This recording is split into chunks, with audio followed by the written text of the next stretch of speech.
দর্শক আপনাদের সবাইকে স্বাগত জানাচ্ছি আরআইসিএলসির গণতন্ত্র অনুষ্ঠানে। পুরো অনুষ্ঠান সঞ্চালনায় আপনাদের সাথে আছি আমি নুসরাত আফরিন।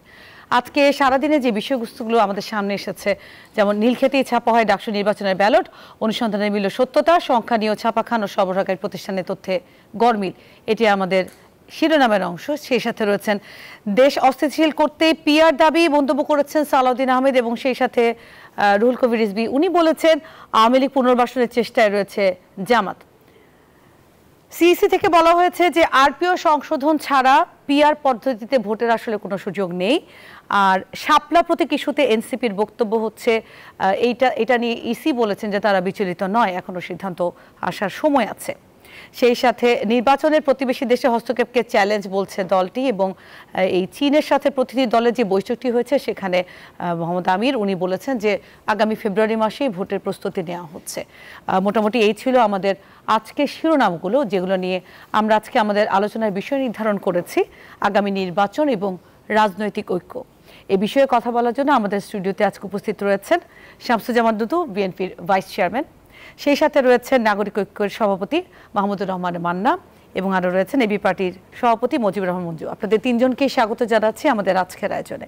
আমরা যেভাবে শিরোনামগুলো দিয়ে শুরু করছিলাম যে ডাকসু নির্বাচন নিয়ে একটি কথা হয়েছে, সেই প্রসঙ্গটা দিয়ে শুরু করতে চাচ্ছি, যেহেতু মান্নান সাহেব উনি আমাদের সাথে আছেন। মান্নান ভাই, আপনাকে দিয়ে শুরু করতে চাচ্ছি। একটি খুব বিশেষ একটি আমাদের আজকে সারাদিন এই নিউজে যেটি প্রচার পেয়েছে যে বিশেষ একটি অনুসন্ধানে এর সত্যতা পাওয়া গেছে যে নীলক্ষেতেই ডাকসু নির্বাচনের ব্যালট ছাপা হয়েছে, এবং এই সরবরাহকারী প্রতিষ্ঠানের যে গরমিলগুলো ছাপাখানা এবং সরবরাহের প্রতিষ্ঠানের, এই বিষয়ে কি বলবেন? আপনাদের কাছে কি তথ্য রয়েছে? এমন কোনো তথ্য নাই তো আমার কাছে। মানে আমি পাল্টাপাল্টি যে অভিযোগগুলো রয়েছে এটি নিয়ে কি আলোচনা আসলে প্রয়োজন আছে কিনা, আপনি কি মনে করেন? দুটি দল নির্বাচন হয়ে গেছে, দুটি বিশ্ববিদ্যালয় আলাদা ডাকসু নির্বাচন হয়েছে এবং জাহাঙ্গীরনগর বিশ্ববিদ্যালয়ে ডাকসু নির্বাচন হয়েছে, এবং কিছু অভিযোগ তো আমরা রয়েছে এবং এটা সত্যতা মিলেছে। আজকের হেডলাইনে ছিল আজকে এই শিরোনামটি। না, আমি বলছি যে এটা জন্য আমার কাছে কোনো তথ্য নেই, তার মানে তো আমি জানি না বলে সব মিথ্যা অথবা সব সত্য হয়ে যাচ্ছে না। কর্তৃপক্ষের উচিত, এটা আমি প্রথম বলেছিলাম যখন টুকটাক অভিযোগ উঠছিল, তখনও বলেছিলাম যে এগুলো সবেরই তদন্ত হওয়া উচিত। আমরা একটা প্রশ্নাতীত সুন্দর নির্বাচন চাই, সেটা বিশ্ববিদ্যালয় যেমন বেলায় যেমন সত্যি, সেরকম দেশের নির্বাচনও যাতে সবার কাছে গ্রহণযোগ্য হয় এবং আমার বলি প্রশ্নবিদ্ধ না হয়, সেরকম নির্বাচন। কিন্তু এটা এখন সর্বশেষ বিষয়, যেটা আমি বিশ্ববিদ্যালয় কর্তৃপক্ষের জবাবটা দেখলাম যে কোনো সুযোগই নাই নীলক্ষেত থেকে এটা ছাপা হবার। সুযোগ থাকবে না কেন তা আমি বুঝতে পারি না, আমি টেকনিক্যাল লোক নই তো। এটি নিয়ে তদন্ত করার দরকার আছে কিনা আপনি কি মনে করেন? অফকোর্স তদন্ত হওয়াই উচিত। মানে এখন রেজাল্ট হয়েছে, যাই চলছে চলতে থাকুক, কিন্তু তারপরে তদন্ত তো হতে পারে, এবং তদন্তে যদি প্রমাণ হয়ে যায় এটা খুবই গ্রস মিস্টেক, এটা আসলে ভোট বদলে দেবার মতো, পাল্টে দেবার মতো ঘটনা ঘটেছে, তখন নতুন করে চিন্তা করা উচিত। একই মন্তব্য আমি শামসুজ্জামান দুদু আপনার কাছ থেকে একটি মন্তব্য চাচ্ছি, আপনারা কি মনে করছেন এই বিষয়টি নিয়ে? জি, আপনাকে ধন্যবাদ। এটা দুঃখজনক, যেভাবেই উত্থাপন হোক না কেন এটা হওয়ার কথা না। কারণ ঢাকা বিশ্ববিদ্যালয় নির্বাচনে এর আগেও দু একটি অভিযোগ যে ওঠেনি তা না, এই মাত্রার অভিযোগ কখনোই ছিল না। ওদের মান্নাভাইদের দ্বিতীয় যে প্যানেল ছিল বোধহয় সেলিম ভাইয়ের পরে, সেটা ব্যালট বাক্স ছিনতাইয়ের বা ভণ্ডুল হয়ে যাওয়া, কিন্তু তার পরবর্তীতে যে কয়টা নির্বাচন হয়েছে, যদিও মানে একেবারে লাগাতার নির্বাচন হয় নাই, বিরতি দিয়ে দিয়ে হয়েছে, তারপরেও এই নির্বাচনটা এই ধরনের অভিযোগ ওঠাটাই দুঃখজনক। 2 নম্বর হচ্ছে যখন উঠেছে কর্তৃপক্ষ, এর সঙ্গে সংশ্লিষ্ট কর্তৃপক্ষ এটা আমার মনে হয় যাচাই বাছাই করতে পারে, তদন্ত করতে পারে, তারপরে যেটা মান্না ভাই বললেন সেই ধরনের যদি অভিযোগ আসে, মানে প্রমাণ হয়, তখন দেখা যাবে তখন কোন সিদ্ধান্ত অবস্থার প্রেক্ষিতে নেওয়া উচিত। আমার মনে হয় তখন কর্তৃপক্ষ, যেমন এটি নিয়ে আজকে ঢাকা বিশ্ববিদ্যালয়ের ছাত্র ইউনিয়নের যে মেঘমালার বসু সভাপতি, উনি কিন্তু একটি মন্তব্য করেছেন যে ডাকসু নির্বাচন নিয়ে যে প্রশ্নগুলো উঠেছে তার সদুত্তর যদি বিশ্ববিদ্যালয় প্রশাসন থেকে না পাওয়া যায়, সেক্ষেত্রে আমরা যোগাযোগ করে সম্মিলিতভাবে অবস্থান নিয়ে কোর্টে যাব, কিন্তু এটি আসলে এক জায়গা থেকে বলার বিষয় না, বাট কোর্টে গিয়ে আলোচনা করার বিষয়। মেঘমালার বসু, উনি ঢাকা বিশ্ববিদ্যালয়ের ছাত্র ইউনিয়নের সভাপতি, উনি আজকে এই মন্তব্যটি করেছেন। এখন যারা ছাত্র সংগঠনের সম্মানিত নেতৃবৃন্দ, তারা তো স্থানীয়ভাবে মানে একের সরাসরি সঙ্গে সম্পৃক্ত, নির্বাচনের সঙ্গে, নির্বাচনের নানান অনিয়মের সঙ্গে বা যেসব অভিযোগ উঠছে সেগুলোর সঙ্গে তারা জানে, বোঝে, যুক্ত এটা বলা যাবে না, তো তারা তো বলতে পারে। আমরা ক্যাম্পাস থেকে এখন অনেক দূরে, আমরা সাবেক, মান্না ভাই তো আমাদের আরও সিনিয়র, মঞ্জু ভাই, এখন আমরা হয়তো দূর থেকে না, আমরা দূর থেকে দেখছি। এই বিষয়টা নিয়ে আলোচনা আসতো না, কিন্তু যখন ডাকসুর নির্বাচন হলো এবং সেই সাথে জাকসু নির্বাচন হলো এবং বিপুল একটি পার্থক্যের মধ্য দিয়ে, যদিও শিবির তার নাম নিয়ে নির্বাচন করেনি, তার আলাদা ছাত্র সংগঠন বা বিভিন্ন নামে নির্বাচনটি করেছেন, কিন্তু প্রশ্নটা উঠেছে এই কারণে যে একটি বড় ধরনের ব্যবধানে তারা বিপুল একটি আসনে দখল করে নিয়েছে এবং জয়ী হয়েছেন নির্বাচনের মাধ্যমে। এই আলোচনাটি এসেছে আরেকটি কারণ হচ্ছে, অনেকেই মনে করছেন যারা বোদ্ধা রাজনৈতিক ব্যক্তিত্ব এবং বিভিন্ন রাজনৈতিক নেতা, তারা মন্তব্য করেছেন যে জাতীয় নির্বাচনের প্রভাব পড়তে পারে। মুজিবুর রহমান মঞ্জু, আপনার কাছে এখন আসতে চাচ্ছি, আপনি কি তাই মনে করছেন জাতীয় নির্বাচনের একটি প্রভাব পড়তে পারে?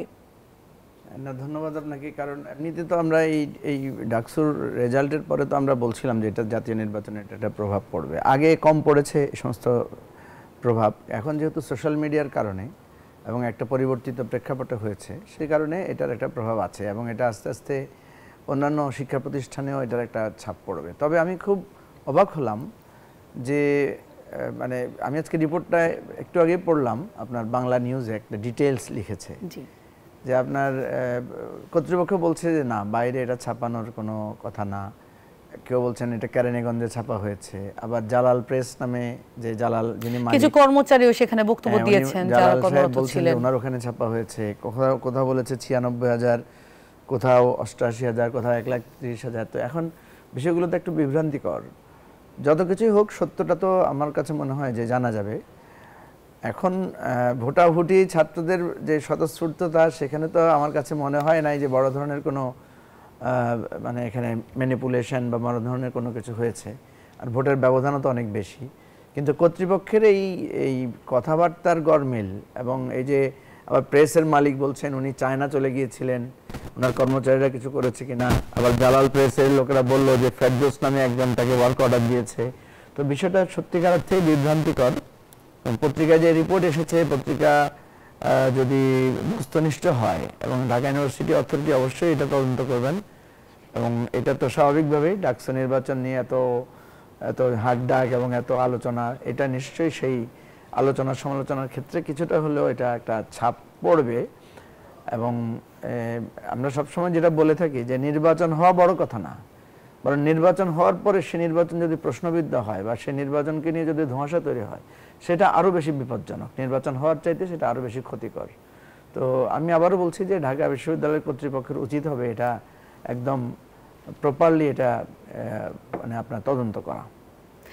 এবার নির্বাচন প্রসঙ্গ যেহেতু এসেছে, সেই প্রসঙ্গে চলে যেতে চাচ্ছি যে বিএনপি স্থায়ী কমিটির একটি বৈঠক হয়েছে এবং সেখানে বলা হচ্ছে যে মিত্রদের আসন ছাড় নিয়ে বা আসন বন্টন নিয়ে নির্বাচনের যে প্রস্তুতি, এই বিষয়ে বিএনপি আসলে কি ভাবছে? শামসুজ্জামান দুদু। গত সময়ে বিশেষ করে 16-17 বছর ধরে স্বৈরতন্ত্রের বিরুদ্ধে বিএনপি সহ মানে সকল রাজনৈতিক দল, 14 দল বাদে, আওয়ামী লীগ এবং তার সাপোর্টার 14 দল বাদে সকল রাজনৈতিক দল নিরবিচ্ছিন্নভাবে নির্যাতন ভোগ করেছে, জেল জুলুম, তারপরে গুম হয়েছে, মৃত্যুবরণ করেছে, শাহাদত বরণ করেছে। কিন্তু এই আন্দোলনে কেউ কখনো পিছু পা হয়নি। 15-16 বছর পরে 24-এ গণঅভ্যুত্থানে সরকারের পতন হয়েছে এবং তারা পালাইছে। তো পালানোর আগেই আমাদের দলের পক্ষ থেকে বলা হয়েছিল যে গণতান্ত্রিক আন্দোলনে যে যেখান থেকেই অবদান রেখেছে, একসময় তো আমরা 4 দল 20 দল ছিলাম, কিন্তু অনেক আগেই 4 দল এবং 20 দল ভেঙে দেওয়া হয়েছে। বিএনপি একা আছে, অন্যদের সঙ্গে সম্পর্ক রেখে বিএনপি আন্দোলন সংগ্রাম করছে। তো বিএনপির পক্ষ থেকে কিন্তু এই কথা বলা হয়েছিল যারা ভবিষ্যতে নির্বাচন অংশগ্রহণ করবে, অর্থাৎ স্বৈরতন্ত্রের পতনের পরে সেই সব দলগুলো যদি পার্লামেন্টে নাও যেতে পারে অথবা যাওয়ার মতো পরিস্থিতি হয়, বিএনপি সেখানে সম্পর্ক রেখে চলবে। তো সেটি সরকারে হতে পারে, পার্লামেন্টে হতে পারে, নির্বাচনের বিষয়ে হতে পারে, নানান ঘটনা থাকতে পারে। অর্থাৎ এই পার্লামেন্টে শুধু এককভাবে বিএনপি চিন্তা করে এমন না, এবং সেই বিষয়টি এখন নানা পর্যায়ে বিএনপি স্থায়ী কমিটিতে আলোচনা হচ্ছে। যেমন একজন উপযুক্ত আছেন একটা পার্টির, যারা পার্লামেন্টে আসা উচিত বলে আমরা মনে করছি, কিন্তু সেই জায়গায় আমার হয়তো দলের খুব ভালো প্রার্থী আছে, প্রতিদ্বন্দ্বিতা হলে হয়তো বা বিরোধী দলের সে নাও আসতে পারে। সেই জায়গায় আমাদের ভূমিকাটা থাকতে পারে যে সহযোগিতামূলক। সেটা কেমন? আমরা হয়তো দেখা গেল যে আমাদের ওই প্রার্থী, যে প্রার্থী দিলে সম্ভাবনাটা কম হয় সেরকম। যদি আমরা জোট, এখনও মেরুকরণ কিন্তু স্পষ্ট না। রাজনীতিতে সাধারণত অনেক সময় যত নির্বাচনের দিকে এগোয় নানামুখী আলোচনা, নানামুখী মেরুকরণ, এটা হয়। এখনো 4 থেকে 5 মাস আছে। সেই বিবেচনায় আমার কাছে মনে হয়েছে যে শেষ কথাটা বলার সময় এখনো আসেনি। কিন্তু একটা যেটা বলে যে কম্প্যারিজন, যেটা ভোটের আগে যে ধরনের আলোচনা বিভিন্ন মতামতের মাধ্যমে, যে জামাত শিবির হচ্ছে সেখানে, জামায়াত হচ্ছে সেখানে 300 আসনের বন্টন তারা ডিক্লেয়ার করে ফেলছেন এবং তারা খুব সুন্দর করে মানে অর্গানাইজড হচ্ছেন। যদিও তারা বলছেন যে পিআর না হলে নির্বাচনে যাবে না, এখনও তারা জাতীয় ঐক্যমতে এই ব্যাপারে যে সবার সাথে তারা এখনও মিল হননি। তারা আসলে ডিক্লেয়ার করেই বলেছেন পিআর ছাড়া তারা নির্বাচনে যাচ্ছেন না। এই সাংঘর্ষিক যে মতামতটা, এটাকে আপনারা কিভাবে দেখছেন? কারণ তারা তো দলের আসন বন্টনের জায়গায় এগিয়েই আছে। এগিয়ে গেছে না তারা, সম্ভবত আমি পত্রিকা মারফত যেটা জেনেছি 298 বা 94টা আসনে তারা প্রার্থী দিয়েছে, দিতেই পারে। তারা প্রস্তুতিও নিতে পারে, কারণ তার নির্বাচনমুখী দল এটা করতে পারে। তো সঙ্গে সঙ্গে তারা পিআরের কথাও বলছেন, এবং এই কথাও সর্বশেষ তাদের একটা দায়িত্বশীল, আমি যদি ভুল না করে থাকি, একজন বলেছে একবার জন্য হলেও জাতীয় সংসদে পিআরের অধীনে নির্বাচন হতে পারে। পিআর ছাড়া যাব না, পিআর ছাড়া হতে দিব না, একবারের জন্য হলেও। তো আমরা একটু অপেক্ষা করি না, ক্রমান্বয়ে ছাড় তো আসছে। আমি নিশ্চিতভাবেই যে অন্য যে কোনো, এমনকি বিএনপির থেকেও বেশি নির্বাচন, ওই যে প্রার্থী দিয়ে দেওয়া, প্রার্থীর ব্যানার টাঙানো এবং সব জায়গায় তারা পড়ছে, খালি আনুষ্ঠানিকভাবে ঘোষণা দিতে বাকি আছে। সেটা হচ্ছে তফসিল যেহেতু ঘোষণা হয়নি, এখনো হয়নি, সেই জন্য প্রস্তুতির দিক থেকে জামাত নির্বাচনের কাছাকাছি রয়েছে। এবার মাহমুদুর রহমান, আপনার কাছে আসতে চাচ্ছি। নির্বাচনে যতই বলা হচ্ছে যে প্রধান উপদেষ্টা এখনো বলছে, যেমন মির্জা ফখরুল ইসলাম আলমগীর নিউ ইয়র্ক সফরে রয়েছেন এবং সেখান থেকেও বিভিন্ন, আজকে ঠিকানা একটি পত্রিকায় তার একটি সাক্ষাৎকার নেওয়া হয়েছে, সেখানেও উনি বলেছেন যে প্রধান উপদেষ্টা এখনো নির্বাচনের পক্ষে এবং ফেব্রুয়ারিতেই নির্বাচনটি হবে। তারপর এত সংশয় কেন জনমনে? খুব বিলিয়ন ডলার কোয়েশ্চেন। আমি একদিন ওনাকে জিজ্ঞেস করেছিলাম যে আপনি বক্তৃতা করেছেন, একই দিন পত্রিকায় ছাপা হয়েছে, দেশের অর্থনৈতিক অবস্থা খুব ভালো, স্টেবল ইকোনমির দিকে যাচ্ছে, ভোট তো হবেই। ঠিক সেম পেজে প্রফেসর রেহমান সোবহানের একটা লেখা ছাপা হয়েছে বা সাক্ষাৎকার ছাপা হয়েছে, উনি বলেছে সংস্কার এক বিন্দু এগোয়নি। কোনটা বিশ্বাস করবেন? আপনাকে যদি আমি জিজ্ঞেস করি কোনটা বিশ্বাস করবেন? আমার কাছে প্রফেসর ইউনূস যেমন রেসপেক্টেবল, উনিও রেসপেক্টেবল, এবং দুজনে কেউ ইচ্ছাকৃত মিথ্যাচার করেন তা মনে করি না। তার মানে অবজেক্টিভ পরিস্থিতি বোঝার ক্ষেত্রে নিশ্চয়ই দুইজনের মধ্যে পার্থক্য আছে, কেউ ভুল করছেন, কেউ ঠিক করছেন না। ধরেন আর একটা প্রশ্ন আমি প্রফেসর ইউনূসকে করেছিলাম যে আপনি চট্টগ্রাম বিশ্ববিদ্যালয়ের ইকোনমিক্সের চেয়ারম্যান ছিলেন, ওইখান থেকেই আপনার উত্থান যা যা হয়েছে। সেই চট্টগ্রাম বিশ্ববিদ্যালয়ে বহিরাগত মানে গ্রামবাসীরা পিটিয়ে ছাত্রদের লাশ বাড়িয়ে ফেলছে। তারা সব কি বলে ফেসবুকে এসে প্রক্টর, ভাইস চ্যান্সেলর অ্যাপিল করছে to police and law enforcing agencies, আসেন বাঁচান আমাদেরকে, আমরা মারা যাচ্ছি। কেউ যায় নাই। আমি বললাম যে এই পুলিশকে ডিউটি দিয়েছেন, মারপিট করে কজন ব্যালট বাক্স দিয়ে চলে গেলো, কিচ্ছু করবে না, তখন কিভাবে ভোট হবে? উনি কিন্তু বলে বেড়াচ্ছেন যে এমন একটা ভোট করবে যে সারা দুনিয়ার লোক দেখবে, মানে এই জায়গাগুলো আমার মনে হয় যে রিয়েলিটি বোঝার ক্ষেত্রে খুব সমস্যা আছে। ইলেকশন তো সবাই চায়, মানে আমরা কেউ হয়তো কাউকে রাজনৈতিকভাবে একটু কুপঘাত করবার জন্যে, একটু তাকে অসুবিধায় ফেলবার জন্যে, সমালোচনা করার জন্য বলছি ও তো ভোট চায়, এই যে দাবি করে এর মানে তো ভোট চায় না। কিন্তু সে ভোট চায় না এরকম দল না। আমি ব্যক্তিগতভাবে মনে করি ভোট সবাই চাইতে হবে, কারণ এখন আপনি যে পরিস্থিতির মধ্যে আছেন সেটা হাত পা বাঁধা অবস্থায় মোটামুটি চতুর্দিকে খুলে দেওয়া হয়েছে, কিন্তু দেয়াল আছে চতুর্দিকে। এটা পরিপূর্ণ মুক্ত পরিবেশ না। মুক্ত পরিবেশ হতে পারে যখন মানুষ নিজের মত বলতে পারবে, এক্সারসাইজ করতে পারবে। তার জন্য নির্বাচন লাগবেই। নির্বাচন ছাড়া এটার কোনো বিকল্পতা নেই।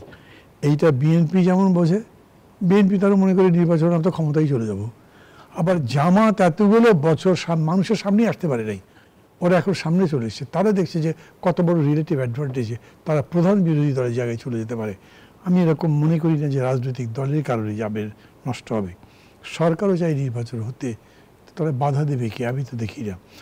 এখন যদি এমন হয় যে একদম প্রশাসনের অর্বাচীনতার কারণে বড় কোনো গ্রস একটা মিস্টেক করবার কারণে নষ্ট হয়ে গেল, সে কথা তো আপনি বলতে পারবো, যেটা আমরা দেখিনি। এই ছাড়া না হবার পক্ষে আমি কোনো যুক্তি দেখি না।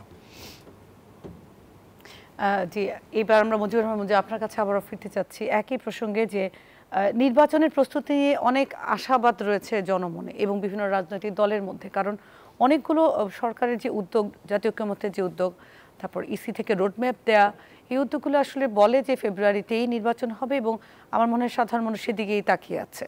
তো এক্ষেত্রে এই অবস্থায় নিউ ইয়র্কে যে সফরটি হলো এবং সেখানে যে একটা অনাকাঙ্ক্ষিত ঘটনা ঘটেছে, আমরা কখনই আসলে, কিন্তু অনেকে আবার মনে করছে যে পৃথিবীর বিভিন্ন জায়গায় রাজনৈতিক দল যখন বিভিন্ন জায়গায় সফরে যান, তার অপোজিটে বা বিরোধী যে দল থাকে তারা আক্রমণ করতেই পারে। এই ব্যাপারটা কি স্বাভাবিক? না, বিষয়টা স্বাভাবিক এক দৃষ্টিতে, কিন্তু এটা একটা বিশেষত্ব আছে। যেহেতু এখন সময়টা একটু সেন্সিটিভ বা একটা জটিল সময় আমরা পার করছি, মান্না যে কথাগুলো বলেছে আমি একটু যোগ করি তার সাথে। সেটা হলো আমার 3টা স্টাডি আপনাকে বলি। 3জন একদম শীর্ষ পর্যায়ের লোকের সাথে আমি কথা বলে যেটা জেনেছি, প্রথমত সিইসির সাথে আমি কথা বলে যেটা জানলাম, তো ওনাদের ইলেকশনের প্রস্তুতি যেটা কাঠামোগত প্রস্তুতি ওটা এগিয়েছে বা এগুচ্ছে, প্রপারলি এটা এগিয়ে যাচ্ছে। ইলেকশনের জন্য একটা প্রধান জায়গা হচ্ছে আপনার আইনশৃঙ্খলা পরিস্থিতি। তো আমার মানে 2জন আইনশৃঙ্খলা পরিস্থিতির খুব শীর্ষ পর্যায়ে 2জনের সাথে কথা বলে আমি যেটা দেখলাম, আমি একজনকে জাস্ট একটু প্রশ্ন করলাম যে ধরেন যেখানে বিএনপির খুব প্রভাব আছে বা যেখানে জামাতের খুব প্রভাব আছে, তারা দলবদ্ধভাবে এসে যদি সেখান থেকে বাক্স নিয়ে যায়, পুলিশ সেখানে কি করবে? তো একজন তো বললেন যে আমার তো পুলিশই থাকবে 2জন বা 3জনের বেশি, তো আমার পুলিশ থাকবে না, তো পুলিশ সেখানে কি করবে যদি এরকম হয়? এবং তিনি আমাকে বললেন যে দেখেন, আপনারা রাজনৈতিক দলগুলোর যদি একটা কমিটমেন্ট না থাকে এবং একটা সুন্দর পরিস্থিতি নিশ্চিত করার যদি ব্যবস্থা না থাকে, তাহলে আসলে শুধু পুলিশ দিয়ে বা আমাদের যে আর্মি টহলে থাকবে তাদেরকে দিয়ে ইলেকশন আমরা করতে পারবো না। এবং একজন তো একটু এরকমই বললেন যে বরং কেউ যদি বাক্স নিয়ে যাওয়ার সময় একজন পুলিশ অফিসার গিয়ে বলতে পারে যে ভাই ভবিষ্যতে আমাদেরকে খেয়াল রাখেন যে আমি এর ডিউটিতে ছিলাম। তো অর্থাৎ আমাদের দেশের পুলিশের একটা মানে প্রথা হচ্ছে বা একটা প্রবণতা হচ্ছে যে যারা ক্ষমতায় আসবে সে সবসময় তাকে রুষ্ট করতে চায় না। সে জানে যে নেক্সট গভর্নমেন্ট আসলে তাহলে আমি বিপদে পড়ব। এই অসুবিধাগুলো হয়, এখনই হচ্ছে। এখনই বিভিন্ন জায়গায় আমরা দেখেছি পুলিশ বাধা দিতে গিয়ে নানা ধরনের সমস্যায় পড়েছে। সিইসির সাথে আলোচনায় আমরা বলেছিলাম যে আমরা যেহেতু দেখছি পুলিশের মোরাল খুব উইক, সেক্ষেত্রে এরকম করা যায় কিনা আপনার আমাদের যে ইয়াং জেনারেশন আছে যারা এখনো ভোটার হয়নি কিন্তু বয়স 17 বা 16 বছর বয়সী, যারা কিশোর, যারা বিশেষ করে আপনার নিরাপদ সড়ক আন্দোলনে কিশোর নেতৃত্ব দিয়েছিলেন, এই জেনারেশনের মধ্যে কিন্তু দেশের প্রতি একটা টানও আছে, আবার এদের কিন্তু ইম্পার্শিয়াল একটা মনোভাব এদের মধ্যে আছে। এদেরকে আরবান এলাকায় আপনার নির্বাচনী শৃঙ্খলা রক্ষার জন্য কেন্দ্রের পুলিশের পাশাপাশি এদেরকে স্বেচ্ছাসেবক হিসেবে দায়িত্ব দেওয়া যায় কিনা, এবং এদেরকে যদি ইন্সপায়ার করা যায় যে দেখো আমরা একটা ভালো নির্বাচন করতে চাই। ইসি থেকে কোনো উত্তর এসেছে? ইসি এটাকে খুব পজিটিভলি নিয়েছে, বলেছে আমরা এটা খুবই ভালো প্রস্তাব আমরা দেখছি।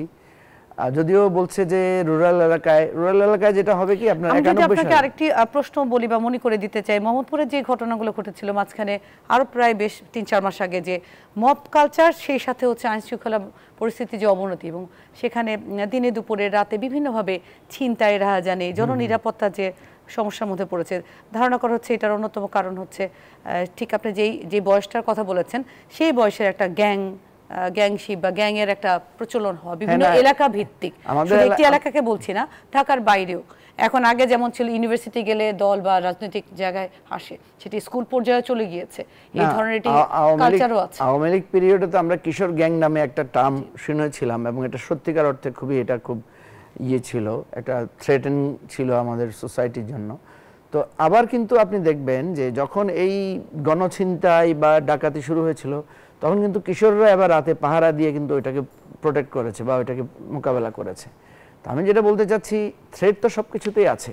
আমাদের দেশে পুলিশকেও তো আমরা দেখেছি ছিনতাই করতে দলবদ্ধভাবে। তো সেজন্য মানে কিছু কিছু জায়গায় ঝুঁকি থাকবে, কিন্তু আমরা 91 সালের নির্বাচনে আমার মনে আছে শাহাবুদ্দিন আহমেদ সাহেব যখন ইলেকশন কন্ডাক্ট করছিলেন, সম্ভবত তখন সাইদ সাহেব একজন ভদ্রলোক, উনি চিফ ইলেকশন কমিশনার ছিলেন, উনি কিন্তু লোকাল এলাকার যারা ইম্পার্শিয়াল লোকাল খুব প্রভাবশালী লোক আছেন, অরাজনৈতিক লোক আছেন, সামাজিকভাবে খুব শ্রদ্ধাভাজন লোকজন আছেন, তাদেরকে নিয়ে কেন্দ্রভিত্তিক কমিটি করে দিয়েছিলেন। এবং তারা যখন কেন্দ্রে দাঁড়িয়েছিলেন, তার মানে কি আপনি বলতে যাচ্ছেন যারা প্রিজাইডিং অফিসার থাকেন বা হচ্ছে নিয়োগপ্রাপ্ত লোক থাকেন, দুঃখিত, তাদের মধ্যে পার্সিয়ালিটি আছে, তাদের কাছ থেকে আমরা মানে সুনির্দিষ্ট দায়িত্ব পালনের আশা করব না? না, তাদেরকেই তো আমরা দেখলাম তারা বিভিন্ন রাজনৈতিক দলকে মদত দিবে, জেলা ভিত্তিক, এলাকা ভিত্তিক। প্রিসাইডিং অফিসারদের সবাই যে খারাপ তা না, কিন্তু কাউকে কাউকে তো আমরা দেখেছি যে সিল মারতে, নানাভাবে তারা ইলেকশন ম্যানিপুলেট করতে। এবং আমরা 2000 সম্ভবত 18 সালের নির্বাচনে আমরা এরকমও শুনেছি যে যেটা আগের রাতের ভোটের যে বিবরণটা আছে আর কি, যে হ্যাঁ বা 24-এ আমরা দেখলাম যেরকম ভোট হয়েছে, সেখানে বেশিরভাগ ক্ষেত্রেই প্রিসাইডিং অফিসারদেরকে দিয়েই এই দুর্নীতিটা করানো হয়েছে। আগের রাত্রে অর্ধেক ভোট যে আপনার বাক্সে ভরা হয়েছে, ব্যালট পেয়েছে কোথায়? প্রিসাইডিংদের থেকে তো নিয়েছে। তাহলে প্রশ্ন হচ্ছে, নির্বাচন যে ফেব্রুয়ারিতে সুষ্ঠু হবে, তাহলে এই সুষ্ঠু নির্বাচনের যে রূপরেখা, সেটির নিশ্চয়তা বা সম্ভাবনা আমরা কিভাবে দেখি? বিরতির পর এই প্রশ্নটি নিশ্চয়ই আমরা আলোচনা করব। আমরা এই ক্রিটিক্যাল ইস্যুগুলো আলোচনা করছি যাতে এগুলো নিশ্চিত করা যায়। আমাদের বিরতির একটা সময় আছে, নিশ্চয়ই এই বিষয়গুলো নিয়ে আরো আলোচনা করব। দর্শক, আপনারা দেখছেন আরআইএসএল স্টিল গণতন্ত্র, একটা বিরতির সময় আছে, বিরতির পরে এসে আবার আলোচনায় যাচ্ছে।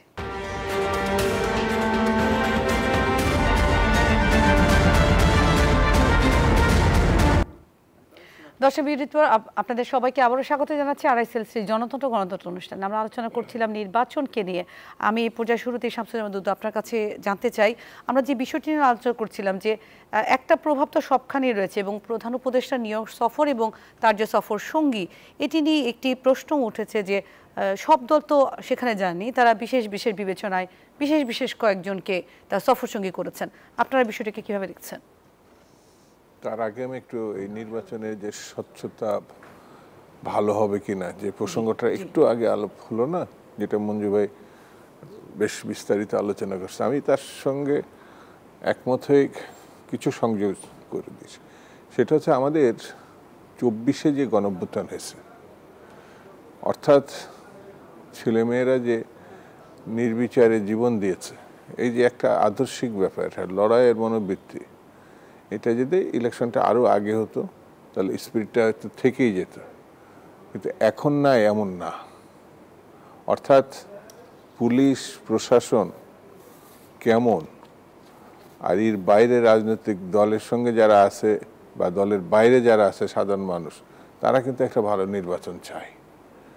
ওটাকে যদি নির্বাচন সংশ্লিষ্ট প্রতিষ্ঠানগুলো নির্বাচন কমিশনের নেতৃত্বে উদ্যোগী হয়, যেটা ওই যে গ্রাম পর্যায়ে যেটা আগে মানে ব্যবহার করা হয়েছে, মানে এলাকার লোকজন সেটাকে তদারকি করবে, হ্যাঁ, ভালো নির্বাচন না হওয়ার কোনো আমি ব্যক্তিগতভাবে দেখি না। কিন্তু আপনি যদি সম্পূর্ণ প্রশাসন, তারপর আইন শৃঙ্খলা বাহিনী, যেটা সশস্ত্র বাহিনীর পক্ষ থেকে আপনার ইঙ্গিত দিচ্ছে তারা সম্পূর্ণ প্রস্তুত, এগুলো ব্যবহার করেন, এগুলো দরকার নেই বলছে না, এগুলো দরকার আছে, কিন্তু ওটার উপরই নির্বাচন যদি করতে যান তাহলে আরেক রকম পরিস্থিতি তৈরি হবে। কারণ এর আগের যে প্রশাসন, সেই প্রশাসনে কেমন নির্বাচন করে দখল করতে হয়, কিভাবে ভণ্ডুল করতে হয়, কি করে একপক্ষীয় শক্তিকে রাখতে হয় তারা করছে।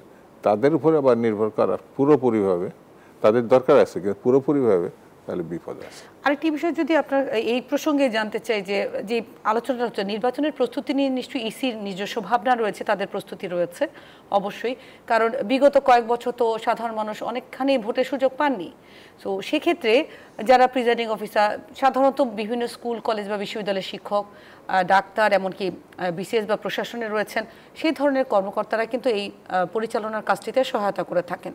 তো এই যে সিলেকশন বা প্রিজাইডিং অফিসার কে হবেন, নির্বাচনের দায়িত্বে কারা থাকবেন, আইন শৃঙ্খলা পরিস্থিতি রক্ষাবেক্ষণে কে থাকবেন, আমি ধরে নিলাম যে একজন নিরপেক্ষ মানুষ হচ্ছেন শিক্ষক, একজন স্কুলের শিক্ষক বা প্রধান শিক্ষক, উনি হয়তো করতে চান নাই, বাট ওই সময় হচ্ছে উনি যেহেতু সরকারি কমিটমেন্টে রয়েছেন, সরকার যেহেতু ফ্যাসিবাদী সরকার ছিলেন তার কথা ধরে নিয়েছেন। সেটি যদি আমরা মনে করি, এখন তো অন্তর্বর্তী সরকার রয়েছেন এবং আমরা সবাই মনে করছি সেটি নিরপেক্ষ সরকার, সেক্ষেত্রে নির্বাচন কি সুষ্ঠু আশা করা যায় কিনা? অবশ্যই যায়। সরকারের ভূমিকা, রাজনৈতিক দলগুলোর ভূমিকা এবং সদিচ্ছা, এটা যদি থাকে, যে মানুষটি খারাপ ভূমিকায় অবতীর্ণ হয়েছিল গত সময়, সেটা কি স্বইচ্ছায় না বাধ্য হয়ে? যদি বাধ্য হয়ে থাকে, ম্যাক্সিমাম ক্ষেত্রেই খুব কম সংখ্যক যারা রাজনীতি সংশ্লিষ্ট, যারা জেদি একেবারে খুব মানে শক্তপোক্ত মানুষ, এর সংখ্যা খুব কম ছিল, দেন আমি চাকরি করব না, সে বেরিয়ে গেছে। কিন্তু ম্যাক্সিমাম বড় অংশটা বাধ্য হয়ে সে সময় স্রোতে গা ভাসাতে হয়েছে, কিন্তু তারা এখন সেই ভূমিকা পালন, মানে ভালো ভূমিকা পালন করতে পারবে না, এটা আমার কাছে মনে হয় না। আর মানুষ তো আপনি বাইরের থেকে, মানে অন্য দেশ থেকে এনে করতে পারবেন না। এইসব মানুষগুলোকেই আপনি সুযোগ করে দেওয়া এবং তাদেরকে ব্যবহার করা, স্থানীয়ভাবে যারা থাকে তারাও যদি এইগুলো উপরে নজর রাখে, বিভিন্ন প্রতিষ্ঠান আছে না, মাদ্রাসা, মক্তব, বিভিন্ন প্রতিষ্ঠান আছে, তারা যদি যুক্ত হয় তাহলে একটা ভালো কিছু করা অসম্ভব হবে না। সেটা হচ্ছে সরকারি সদিচ্ছাটা, এখানে আমি আবার বলছি সেটা খুব গুরুত্বপূর্ণ। আর আমি যে প্রসঙ্গটায় আসতে চেয়েছিলাম, জাতিসংঘের সাধারণ পরিষদের উচ্চ পর্যায়ে যে কর্ম অধিবেশন রয়েছে, সেখানে আজ ডক্টর মোহাম্মদ ইউনূস উনি বক্তব্য দিয়েছেন স্বাস্থ্য বিষয়ক একটি শীর্ষক অনুষ্ঠানে, এবং সেখানেও আমরা অনেকগুলো পর্যালোচনা দেখেছি এবং বিশ্বজুড়ে যে সামাজিক সমস্যাগুলো রয়েছে সেখানে ওনার কিছু বক্তব্য ছিল। কিন্তু প্রশ্ন যেটি হয়েছে যে বিগত কয়েকদিন যেটি খুবই আলোচনা এসেছে, যে ওনার সফর সঙ্গী বিষয়, এই বিষয়টিতে আসলে কিভাবে দেখছেন আপনারা? এতে সরকারের ভিতরে ঘটনাগুলো, ভিতরে মানে এরকম যে আমি সঙ্গী করে নিয়ে গেলাম, মূল ব্যক্তিত্ব ডক্টর মোহাম্মদ ইউনূস সাহেব এবং সরকারের উনি প্রধান, তো তার সঙ্গে যারা গেলেন আমন্ত্রিত হয়ে, তাদের নিরাপত্তা রক্ষা করা, সম্মান রক্ষা করা, বিষয়টা সরকারের উপরেই বর্তায়। তো তারা যদি সরকারের সেই সহানুভূতিটা না পেয়ে থাকে, এখনো পর্যন্ত আমাদের অভিযোগ উত্থাপনকারী হচ্ছে এনসিপির, মানে সরাসরি ওনারা বলেছে, এবং না বলারও কারণ নাই, ওনাদের একজন নেতার উপর না না না, এটা এইভাবে তো হতে পারে না। মানে আমি যদি মনে করি যে পরিস্থিতি উত্তপ্ত, এই জায়গার দিকে গেলে অসুবিধা, তাহলে আমরা একটু অপেক্ষা করব। পরিস্থিতি কি দেখার কেউ ছিল না ওখানে? তো দূতাবাসের কর্মকর্তা তারা থাকার কথা এবং তারা ছিলও সম্ভবত, কিন্তু শুধু ডক্টর মোহাম্মদ ইউনূস সাহেবকে রক্ষা করব, তার প্রতিনিধি দলের সদস্যদের বেইজ্জতির মধ্যে ফেলে দেব, এটা সরকারেরই চরিত্র প্রকাশ পেয়েছে, যে তারা তাদের নিয়ে আসে, অন্যদের নিয়ে নেয়। যদি এই অভিযোগ কেউ করে তাহলে আপনি বাদ দিতে পারবেন না, তো এটা সরকারি দুর্বলতা প্রকাশ পেয়েছে। দ্বিতীয় হচ্ছে যারা পতিত, যারা দেশটাকে ধ্বংসোন্মুখ একটা পরিস্থিতির মধ্যে ফেলেছিল, লুটেরা, খুনি, গণহত্যাকারী, তাদেরা যে একটু মিনিমাম, মানে কি এক সামান্যতম পরিবর্তন হয় নাই, বিক্ষোভ করবে, আমার কোনো আপত্তি নাই। এর আগেও অনেক রাষ্ট্রপ্রধান গেছে, সরকার প্রধান গেছে, বিক্ষোভ হয়েছে, বাইরে বিক্ষোভ হয়েছে, হ্যাঁ বাইরে বিক্ষোভ হয়েছে, প্ল্যাকার্ড নিছে, কিন্তু জাতিগতভাবে একটা দলীয় পর্যায়ে এই ধরনের ঘটনার সঙ্গে সম্পৃক্ত হতে পারে, এটা আমার কাছে মনে হয়েছে খুব দুঃখজনক। জনাব মাহমুদুর রহমান মান্না, আপনার কাছে আসতে চাচ্ছি একই প্রসঙ্গ নিয়ে, এবং সেই সাথে আরেকটি যদি আমি যোগ করে দিতে চাই, আক্তার হোসেন সে সাংবাদিকদের সাথে সেখানে কথা বলেছেন, এবং আরেকটি যে প্রসঙ্গ উঠে এসেছে যে আমি নাম ধরেই বলি, তাসনিম জারার বিষয়ে অনেকগুলো লেখা এসেছে এবং খবরও এসেছে এবং সোশ্যাল মিডিয়াতেও এসেছে যে জারাকে উদ্দেশ্য প্রণীতভাবে নেওয়া হয়েছে কিনা, আপনারা কি মনে করেন? তার বিরুদ্ধে স্পষ্ট যে কথাটি এসেছে, এক হতে পারে উনি ইংরেজিতে ভালো, সেটি একটা হতে পারে, আরেকটা হতে পারে যে এখন এনসিপির মধ্যে উনি যুক্ত হয়েছেন, তার পিছনের অনেকগুলো ব্যাকগ্রাউন্ড রয়েছে, এগুলো নিয়ে আসলে আলোচনা হচ্ছে। এই ব্যাপারগুলোকে কিভাবে দেখছেন? একটা কথা বলি, এই যে বললেন না যারা ইংরেজিতে ভালো, মানে জাতিসংঘে শুধু ইংরেজি চলে, আর কোনো ভাষা চলে না নাকি? না, এগুলো আমার কথা না, খবরে যেভাবে আসে সেটাই বলছি। ওদের কথা, ওদেরটাই তো বললে, এগুলো কোনো কথা না। যারাকে নেওয়া হয়েছে কেন, সরকারের পছন্দ হয়েছে। কিন্তু আমি একটা বিষয় বলি, সরকারের যে মানে আপনার অদূরদর্শিতা, অযোগ্যতা, সেটা বলি আপনাকে। মানে যারা যারা ভিসা পায়, আপনি নিশ্চয়ই জানেন, বা আমি মনে করি দর্শক শ্রোতারাও জানে, ভিসার তো ক্যাটেগরি আছে। প্রফেসর ইউনূস তার বেরিয়ে যাবার যে প্রোটোকল পাবেন তার ভিসা ক্যাটেগরির কারণে, ওই প্রোটোকল বাকিরা নাও পেতে পারেন, তারা পান নাই। বাকি যে যারা ছিলেন রাজনৈতিক নেতা, সবার কথা বলছি না, তাদেরও আবার দুটো ক্যাটেগরি আছে। একটা একদম তারপরে জেড ক্যাটেগরি, কী বলে এগুলো, মানে ওর নাম মানে কিন্তু অ্যালফাবেট দিয়ে বলে, যেটাতে আপনি কোনো স্পেশাল ফ্যাসিলিটি পেতে পারেন না। আর একটা আছে যেটা অল্টারনেটিভ একটা ওয়ে আপনি বেরিয়ে যেতে পারেন। খেয়াল করে দেখবেন, জামাতের নেতাদের কিন্তু দেখা যায়নি। আমি চেক করার চেষ্টা করছি যে ওনারা কোন ক্যাটাগরিতে গেছেন, জানি না। কিন্তু মির্জা ফখরুলদের নিয়ে ওখানকার এমবেসি বিবৃতি দিয়েছে বাংলাদেশের, যে আমরা তাদেরকে বারবার রিকোয়েস্ট করেছি যে তাদেরকে স্পেশাল একটা সিকিউরিটি দেওয়া, যাতে তারা বেরিয়ে যেতে পারে। কিন্তু ইউএস ইমিগ্রেশন মানে নেই, ইউএস ইমিগ্রেশন মানবে না, বিকজ তোমার ভিসা ক্যাটাগরি অ্যালাউ করে না। তো এটা তারা আগে দেখবে না। দাওয়াত করলেন, আপনি আমাকে বাসায় দাওয়াত করেছেন, গিয়ে ওই শিয়াল আর মুরগি বকের খাওয়ার মতো আপনি শিয়ালকে দিয়ে একটা ইয়ের মধ্যে কলসি বোধা ইয়েকে দিয়ে, এগুলো কোনো আচরণ নাকি? এটা তো অনেকটা সেই রকম হয়েছে।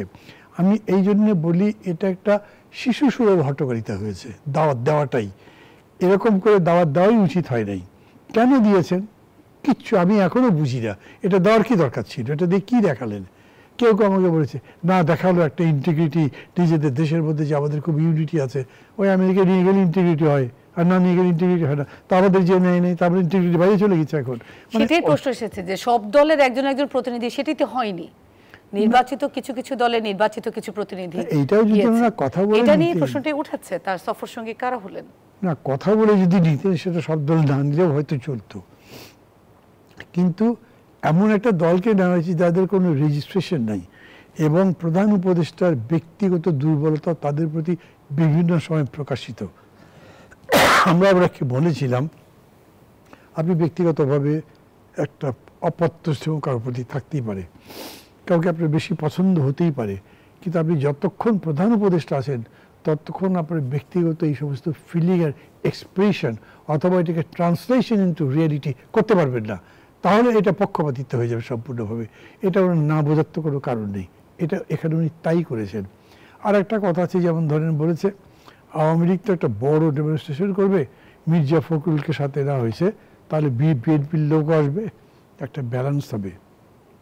জানি না, দুদু সাহেব এটা ভালো বলতে পারতেন, ওনার সাথে আরো দুই তিনটা শোতে কথা হয়েছে, উনি এর ব্যাপারে কিছু বলেন নাই। মানে মির্জা ফখরুল যাওয়ার আগে কিন্তু করে ঘোষণা হয়েছে, বিএনপিও একটা ডেমনস্ট্রেশন ডিক্লেয়ার করেছে। সেটার একটা মজার ব্যাপার, কয় নম্বর টার্মিনালে প্রধান উপদেষ্টার নামবে সে একটা কনফিউশন হয়েছে। হাইকমিশন থেকে বলেছে উনি সম্ভবত 8 নম্বর ইয়েতে নামবে, টার্মিনালে নামবে, কিন্তু নেমেছেন 4 নম্বরে। ফলে বিএনপির যে ডেমনস্ট্রেশনটা ছিল সেটা ছিল 8 নম্বরে, তারা 4 নম্বরে আসেইনি। তো কাকে দায়ী করবেন বলেন? একদম স্টুপিডিটি ছাড়া আপনি কি বলবেন এটাকে? পুরা দেশের একটা বদনাম হয়েছে এবং সরকার দেখেছে, কিছু করতে পারেনি। এখনও তাদের কোনো এক্সপ্লেনেশন নাই। যে একটা ব্যাখ্যা দিয়েছে সেটা একেবারে ছেলে খেলার মতো হয়েছে। এটা মানুষকে, আমি মজিবুর রহমান মঞ্জু আপনার কাছে আসতে চাচ্ছি, আমার হাতে সময় খুব কম, একটা বিরতিতে যেতে হবে, বাট আপনার মন্তব্যটা শুনতে চাচ্ছি একই প্রসঙ্গে। না, একটা কথা হচ্ছে, এটা নিয়ে গত 2-3 দিনই আমরা অনেক কথা বলেছি। তো আপনি যদি বলেন যে 3টা দলকে কেন নেওয়া হলো, একটা তো নিয়ম তো আমরা আগে দেখেছি যে আওয়ামী লীগ যখন, শেখ হাসিনা যখন এরকম অধিবেশনে যেতেন, উনি তার দলের নেতাকর্মীদেরকে নিয়ে যেতেন। তো যদি সেরকম হয় তাহলে প্রফেসর ইউনূস ওনার দলের নেতাদেরকে নিয়ে গেছেন, ওনার দল 3টা, যদি আমরা এইভাবে দেখি আর কি। বদল বা তিনটা। সরকারের দল হিসেবে উনি তো 3টাকে স্বীকৃতি দিয়েছেন যে এই 3টাকে নিয়ে গেছেন। যার মধ্যে একটি দলের আসলে রেজিস্ট্রেশন এখনো হয়নি। না, রেজিস্ট্রেশন দলের জন্য শর্ত না, শর্ত না। নির্বাচনের জন্য শর্ত। যাই হোক, তৃতীয় যেটা মান্না ভাই বলেছেন যে এদেরকে যদি আপনি স্টেট গেস্ট হিসেবেই বা ইউএন এর গেস্ট হিসেবে নেন, তাহলে ওদের ভিসা ক্যাটাগরিতে ওইটাই হওয়ার কথা। একই হওয়ার আসলে কথা। আসলে বিষয়টা খুবই ম্যাল প্র্যাকটিস করা হয়েছে যে ওনাদের B1 B2 ভিসা যাদের আছে তাদের কাছে, মানে অর্ডিনারি যে ভিসা আমরা পাই আর কি, সাধারণত টুরিস্ট ভিসা যেটাকে আমরা বলা হয়। ধরে নিচ্ছি যাদের অ্যাভেলেবল ভিসা ছিল সেখান থেকে কিছু তাদেরকে নেওয়া সিলেকশন করে অথবা কোন একটা ক্যাটাগরিতে তার মনে হচ্ছে যে তারা যেতে পারে, এটাই একটা বোঝা যাচ্ছে যে এভাবেই জিনিসটা- হয়তো আমরা ধরে নিতে পারি। এটা একটা এক ধরনের অসম্মানও, তাই না? ধরেন আমাকে একটা ইভেন্টে নেওয়া হচ্ছে, কিন্তু বলা হচ্ছে কার কার ভালো জামা কাপড় আছে তাকে বেছে আমি নিলাম, বিষয়টা অনেকটা এরকম আর কি। আমরা নিশ্চয়ই আবারও চালাবো। দর্শক, সময় হয়েছে আরো একটা বিরতি নেওয়ার। আপনারা দেখছেন RICL স্টিল জনতন্ত্র গণতন্ত্র, একটা বিরতি নিচ্ছি, পরে ফিরছি।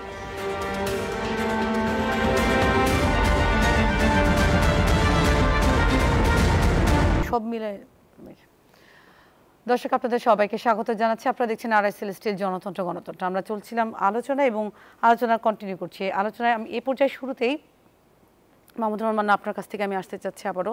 আমরা নিউ ইয়র্কে তার সফরসঙ্গী প্রসঙ্গ নিয়ে আলোচনা করছিলাম।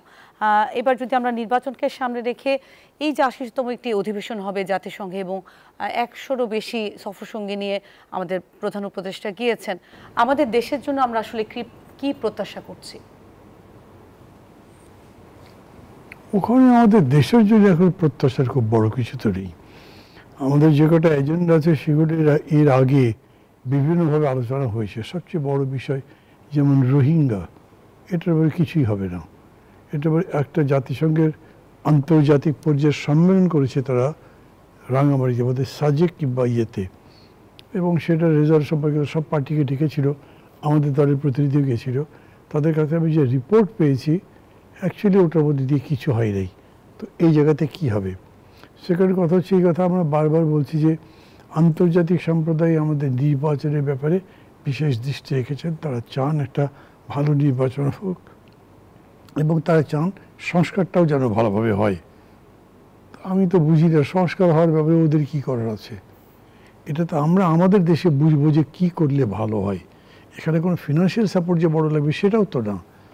হ্যাঁ, ঠিক আছে, তাদের একটা কোঅপারেটিভ অ্যাটিটিউড তো লাগবেই। তার মধ্যে একটা দেশ আছে যারা বাংলাদেশের নির্বাচন চাই বলেই মনে হচ্ছে না, এবং অনেকগুলোই আন্তর্জাতিক রীতিনীতি ভঙ্গ করে তারা আমাদের পলাতক স্বৈরাচারকে জায়গা দিয়েছে, এবং তাদের মদদে তারা দেশের মধ্যে কিছু কিছু বিশৃঙ্খলার কাজ করছে।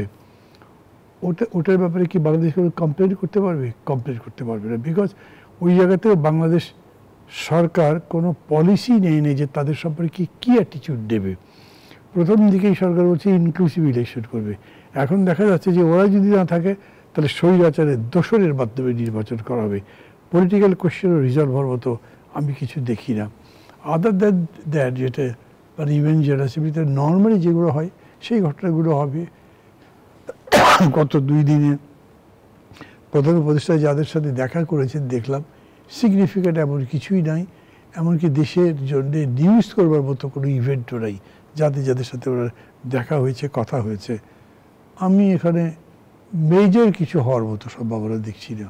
জনাব মতিউর রহমান, আপনার কাছে আসতে চাচ্ছে একই প্রসঙ্গে যে জাতিসংঘে যখন বড় একটি প্ল্যাটফর্ম, তাই না, সেখানে গ্লোবাল অনেক নেতারা থাকেন, বিশ্বের বিভিন্ন বিভিন্ন বড় জায়গার সব বড় বড় নেতা থাকেন সেখানে। আমরা সেখানে বাংলাদেশের এত বড় একটি গণ অভ্যুত্থান হয়ে গেল 24-এর পরবর্তীতে, এই যে একটি পরিস্থিতি, এখন আমরা আশা করব না কিছু? না, অবশ্যই আমাদের তো, আমি তো মনে করি অ্যাচিভমেন্ট কম না, কারণ আমরা দেখছি যে প্রফেসর ইউনূস অনেক বিশ্ব নেতাদের সাথে সাক্ষাৎ করেছেন। উনি ট্রাম্প সাহেবকেও এদেশে আমন্ত্রণ জানিয়েছেন, আমাদের মনে হয় ভিক্টরি ডেতে এরকম কিছু একটা। তারপরে আমরা দেখলাম আবার সাইড অনেকগুলো মিটিং করেছেন। আমাকে ওনার এন্টুরেজের যারা আছেন তারা কিন্তু বলেছেন প্রফেসর ইউনূস কিন্তু হিউজ বিজি সময় কাটান। ওনারা বলছেন যে আমরা হয়রান হয়ে যাই, স্যারের সাথে দৌড়ে আমরা পারি না, কারণ অনেকগুলো প্রিশিডিউল প্রোগ্রাম রাখেন, এবং বাংলাদেশিদের সাথেও সেখানে একটা প্রোগ্রাম মনে হয় রাখা হয়েছে বড় করে একটা।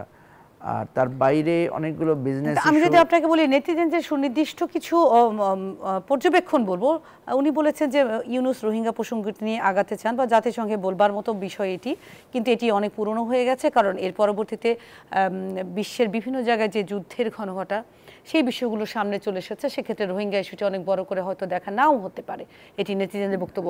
এবং উনি আরও মন্তব্য এসেছে যে প্রধান উপদেষ্টা যেটি মাহমুদুর মান্না উনিও বললেন যে এই সরকার বা অন্তর্বর্তী সরকার শুধু তাদের নিজেদের বিষয়গুলো নিয়ে ভাবছেন বা দেশের বিষয়গুলো নিয়ে ভাবছেন কিনা, যেমন আমাদের ব্যাংকগুলোর অবস্থা খারাপ, বিদেশি বিনিয়োগ কমে গেছে, এই জায়গাগুলোতে কথা বলার দরকার কিনা?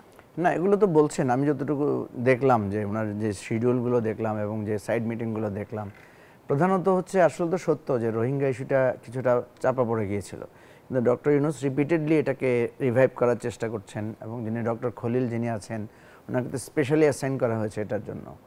তারপরে আমি দেখলাম যে জাতিসংঘ মহাসচিবের সাথে উনি আলাদা করে আবার আলাপও করেছেন। তো সুতরাং প্রফেসর ইউনূস কিন্তু মানে রোহিঙ্গা ইস্যুটা নিয়ে কিন্তু কখনো ওনাকে আমি দেখি নাই যে উনি এটাকে বারবার সামনে আনার চেষ্টা করছেন এবং এটা ওনার পক্ষে সম্ভব আরও জোরালোভাবে তোলা। আর আপনি যেটা বলেছেন যে আমাদের পাচার হয়ে যাওয়া টাকা উদ্ধার করা, আরও আমাদের কিছু ফরেন এইড বিজনেস মানে সাপোর্টগুলো তৈরি করা, নানা ধরনের কানেক্টিভিটি তৈরি করা, এগুলোর জন্য তো আমি দেখলাম আশিক চৌধুরীকে উনি সাথে নিয়েছেন। তারপরে আমাদের আরও যারা আছেন মানে এই ডিপার্টমেন্টগুলোতে আলাদা আলাদা করে কাজ করছেন ওনার টিমের সাথে। এবারে তো উনি বেশ মানে টিম নিয়ে গেছেন সাথে, বেশ কয়েকজন উপদেষ্টাও সাথে আছেন। তো আমি যেটা মনে করি যে একটা তো হচ্ছে জাতিসংঘের শিডিউল প্রোগ্রাম প্লাস এটা একটা বিশ্বমঞ্চ, এখানে সবার সাথে একটা যোগাযোগের সুযোগ থাকে, অনেক ধরনের ইস্যুগুলো রেজ করার চান্স নেন।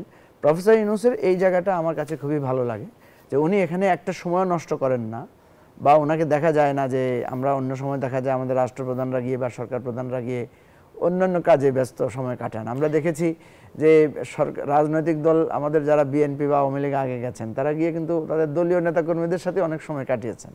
এখানে ওনাকে আমরা দেখছি যে স্পেসিফিক উনি একদম প্রফেশনাল মিটিংগুলো উনি করছেন। তাহলে নির্বাচনকে সামনে রেখে আমরা যে বিষয়টি নিয়ে আজকে আলোচনায় মূল বিষয় আর কি নির্ধারণ করেছেন রাজনৈতিক ঐক্য, আপনি কি মনে করছেন যে এই যে দলের প্রতিনিধি বা 100 জনকে উনি নিয়ে গেছেন এতে রাজনৈতিক একটি ঐক্য বা এই ধরনের কোনো মেসেজ আমরা পাবো যেটা নিয়ে নির্বাচনে যে ঝামেলা রয়েছে বা যে শঙ্কা রয়েছে সেটা কেটে যাবে? এটা আমি মান্না ভাইয়ের সাথে একমত যে এটার জন্য তো আর ওই আমেরিকায় নিয়ে যাওয়ার কোনো কর্তব্য না, এটা তো বাংলাদেশেই সম্ভব। তবে ওই যে আসা যাওয়ার পথে যে ওনারা সময়টা পাবেন, যেমন প্লেনে ওনাদের 22 ঘন্টা হিসাব করলে 44 ঘন্টা সময় পাবেন, এই সময়গুলো তো একটা সুবিধা হয় যদি কেউ একজন একটা এজেন্ডা তুলে এই আলোচনাগুলো সেখানে করতে পারে। তাহলে এটা তিনটা দল যেহেতু এখন ভাইটালি নানা ভূমিকা রাখছে, সেখানে একটা বরফ গলার একটা সুযোগ তো তৈরি হয়, এতে কোনো সন্দেহ নেই। কারণ আমরা জানি যে ট্রাভেলে বিভিন্নভাবে মানুষের সম্পর্কটা আরও দৃঢ় হয়, কাছাকাছি যাওয়ার সুযোগ থাকে। আর একটা জিনিস প্রফেসর ইউনূসের জন্য এক্সট্রাঅর্ডিনারি বেনিফিট আমরা পাই, সেটা হচ্ছে উনি যখন বাইরে যান তখন প্রচুর পরিমাণে আমাদের মিডিয়া ইন্টারাকশনের সুযোগ থাকে। এবং প্রফেসর ইউনূস মনে হয় একমাত্র ব্যক্তি যিনি প্রচুর পরিমাণে ইন্টারভিউ দেন এই সমস্ত ইভেন্টে, গ্লোবাল একটা অ্যাপ্রিসিয়েশনের জায়গা তৈরি হয়। জনাব শামসুজ্জামান দুদু, আপনার কাছে আসতে চাচ্ছি, আমাদের হাতে সময় খুব কম, তারপরও আমি আরেকটি বিষয় উল্লেখ না করলেই নয়। সিসি যে কথাটি বলেছেন যে আরপিও সংশোধন ছাড়া পিআরে আসলে ভোটের সুযোগ নেই, এবং এটি এর আগেও উনি পরিষ্কার করেছেন যে আমরা সংবিধান এবং জাতীয় ঐক্যমত কমিশনের যে কিছু মতানৈক্যের যে জায়গাটি যে পিআর পদ্ধতিতে নির্বাচন করা যাবে না, এই স্পষ্ট করে বলে দিয়েছেন। তারপরও জামাত বারবার কেন পিআরের কথাটি আনছে, এবং এটি নেওয়া সত্ত্বেও নির্বাচনমুখী এই দলটি, তাহলে আমরা আসলে কি মনে করব, সাধারণ মানুষ আসলে কি নিবে এখান থেকে? জামাত আসলে পিআরের প্রসঙ্গ নিয়ে আসছে, অন্য কোনো উদ্দেশ্য বা লক্ষ্য থাকতে পারে, কিন্তু পিআর নিয়ে জামাত বসে নাই।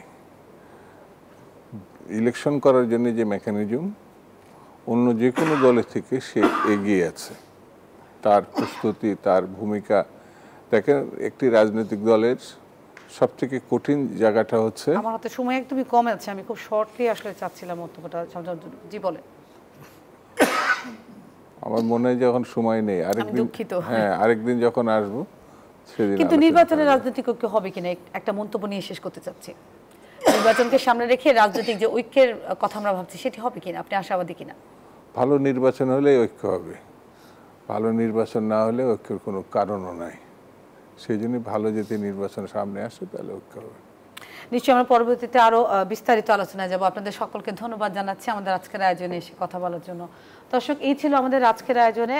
আপনারা যে যেখানে আছেন নিশ্চয়ই নির্বাচন নিয়ে ভাববেন, এবং আরো কোনো প্রসঙ্গ নিয়ে পরবর্তীতে আমরা আরো কোনো গুরুত্বপূর্ণ অতিথির সাথে আলোচনা চালিয়ে যাবো। আপনারা দেখছেন আরএসএল জনতন্ত্র গণতন্ত্র। ধন্যবাদ সবাই।